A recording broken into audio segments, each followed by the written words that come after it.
नहीं, उनके बेटे ने ट्वीट किया और ट्वीट करके उन्होंने कहा कि, और वो ट्वीट जो है उनसे कहा गया कि इसको निकाल लीजिए वापस। उन्होंने बीबीसी के खिलाफ ट्वीट किया था। तो जो प्रेस की आजादी की बात कर रहे हैं वो पहले ये बताएं कि एंटनी के साहब के बेटे से ट्वीट वापस लेने को क्यों कहा गया, और ये अभिव्यक्ति की आजादी नहीं है क्या? देश के भीतर मतभेद, वो कहते हैं एंटनी साहब के बेटे की, देश के भीतर मतभेद हो सकते हैं लेकिन विदेशी एजेंसी खाई पैदा करे, ये कहां की चीज है? दूसरी बात, वो तो चलिए कांग्रेस के एक बड़े नेता के बेटे हैं। दूसरा नाम है शशि थरूर। शशि थरूर साहब कहते हैं कि गुजरात के घाव पूरी तरह से भरे नहीं हैं। वो ये कहते हैं कि गुजरात के घाव के, जो गुजरात का दंगा हुआ उसके घाव तो पूरी तरह से भरे नहीं हैं, ठीक नहीं हुए, लेकिन सुप्रीम कोर्ट ने अंतिम रिपोर्ट अपना फैसला दिया और उसके बाद उस पर बहस की जाए, इससे बहुत कुछ हासिल नहीं होगा। आपके बड़े नेता हैं and I want specific answer कि आप बताइए कि जो शशि थरूर कह रहे हैं और आप जो न्याय व्यवस्था पे कह रही हैं, who is right, Shashi Tharoor या आप? आप बताएंगे। कांग्रेस प्रवक्ता बोल लेते यार, फिर तुम बोल लेना, है ना? 50-50 कर लो। आ रहा हूं जी। देखिए, हमारा सीधा सा सवाल है, रुको भाई, आ रहा हूं। हाँ। अगर मोदी सरकार का कोई इसमें लेना देना नहीं है तो इतना डर क्यों? और इतना नहीं, पहले तो ये बताइए शशि थरूर इज राइट और रॉन्ग? देखिए, वो शशि थरूर ने जो कहा वो उनकी पर्सनल बयान है, लेकिन जो देखिए हम और ये जो आप बोल रहे हैं ये पार्टी का बयान है। देखिए, कांग्रेस पार्टी का बयान, कांग्रेस पार्टी ये बोलती है कि बीबीसी को उसी वक्त क्यों याद आया आईटी रेड डालना बीबीसी पर, जबकि बीबीसी ने इनके खिलाफ आवाज उठाई या इनको बेनकाब करना शुरू किया। जब बीबीसी ने इमरजेंसी के खिलाफ, इंदिरा जी के खिलाफ आवाज उठाई और प्रेस की आजादी पे हुआ हमला बोला गया, तब देखिए 356 का जिक्र जो बार बार करते हैं कि 356 का जो है इंदिरा जी का, बिना इंदिरा जी का या नेहरू जी के नाम के बिना बीजेपी का काम नहीं चलता। मैडम 50 बार, रुकिए बहस करने दीजिए मुझे और तथ्यों पे बैठ बहस होगी।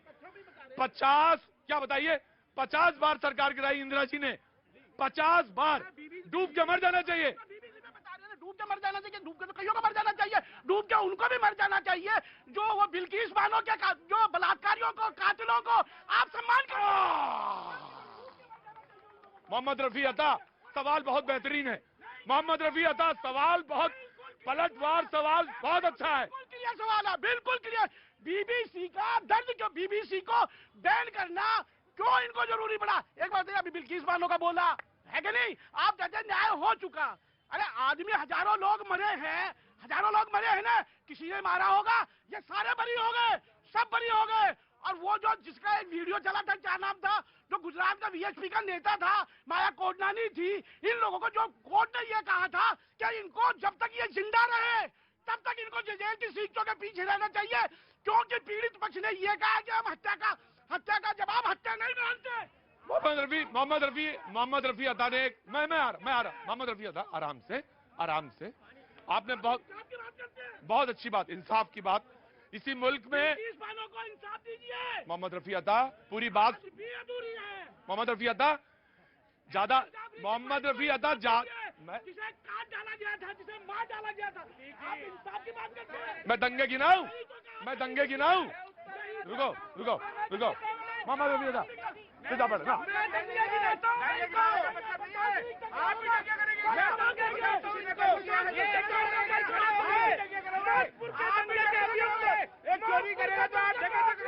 राहुल सीधा, आप वहां बैठेंगे, आप यहाँ पे no, go and sit down there, no, अगिल मोहम्मद रफी अता बैठिए प्लीज, वहां बैठिए। मोहम्मद रफी अता, सवाल के ऊपर जो आपने सवाल बिल्किस बानो का पूछा, बेहतरीन सवाल, तारीफ कर रहा हूं मैं आपकी, बेहतरीन सवाल पूछा जाना चाहिए कि कैसे बरी हुए। स्टेट गवर्नमेंट ने कमेटी बनाई, कैसे, किस आधार पे? सुप्रीम कोर्ट ने कहा था आप विचार कर लीजिए। मैंने मेरे शब्दों पे गौर करिए, मैंने बिल्कुल सवाल के ऊपर कहा कि सवाल आपका बेहतरीन सवाल है, लेकिन जो आप सवालों को जो बखिया जब उघेड़ रहे थे तो ये भी सोच लीजिए कि आपके दामन पे भी बहुत सारे सवाल हैं और उनका भी जवाब अभी तक नहीं नहीं नहीं नहीं नहीं नहीं नहीं अभी तक आपने इमरजेंसी पे नहीं बोला। लो पहले कांग्रेस मैं just give me a second, just give me जी। प्रतीक जी, एमनेस्टी इंटरनेशनल नाम की एक ह्यूमन जो है राइट्स की संस्था है, उसने मोदी सरकार पर सवाल उठाए, उस पर रेड डलवाई गई और उसको इतना हैरेस किया गया कि वो अपना बोरिया बिस्तर बांध के यहाँ से चली गई। मोहम्मद रफी आता बोलने के बाद सुना जाता है, ये तहजीब है, चुपचाप। हाँ जी। इसी प्रकार से काफी ऐसे चैनल्स और ऐसे पत्रकार हैं जो मोदी सरकार पर लगातार जो है वार करते आए हैं, वो सब या तो जेलों में हैं या उन पर जो है रेड डलवाई जा रही है या उन पर कार्रवाई की जा रही है। आज मैं चैलेंज करती हूँ कि आपके चैनल से अगर मोदी सरकार के खिलाफ एक बयान निकाल दिया जाए तो आपके चैनल पे भी आज शाम तक रेड पड़ जाएगी। ये मोदी सरकार, मैं तो रोज बोलता हूँ, क्या नहीं बोलता? मैं तो रोज बोलता हूँ। और सवाल ये है कि जो मैंने कहा बिल्किस बानो पे, बिल्कुल आपने अगर सुना हो तो सुना हो, मैंने तो कहा कि बहुत बेहतरीन सवाल बिल्किस बानो पे पूछा।